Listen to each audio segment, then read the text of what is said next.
I come home from the Olympics, and about a week later, my phone rings at CBC Halifax, and I hear this voice, Bruce. I said, yes, my name is Fred Smithers. I'm very proud of you. I said, Mr. Smithers, why? Because you didn't say you were from Halifax, you said you were from North Dartmouth. I said, yes, I am, that's where I'm from. And he said, let me tell you about the hospital.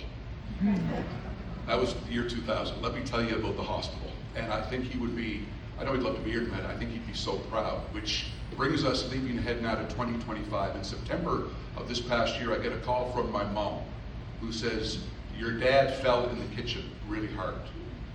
I said, what was he doing? He was showing off for my bridge group. I don't want to know any more of that story. I said, is he okay? And she said, I think he shattered his hip. He's 83. And you know, you go back 20 years, and for an 83-year-old man, when that happens, that's the equivalent really of a death sentence, or at least a downward spiral from which you don't recover. He goes to the Dartmouth General, and he has his surgery. Dr. Snyderman, you were a great goalie, and you made a wicked save here as well. He has his surgery, and we had bought him the elevated toilet seat. We had bought him the cane. We had bought him the walker. I walked into his room with my mother an hour after he was out of the post-op, 1 hour out of the post-op. And he's walking around his bed. And my mother, who is always a pinnacle of grace under pressure, says, Jesus, Mark, get in the bed!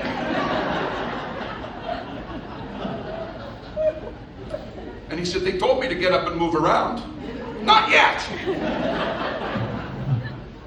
He never used the walker. He never used the cane. He didn't need to raise up on the toilet seat. Didn't need any of it. And this past weekend with my 14-year-old son, raked 12 bags of leaves.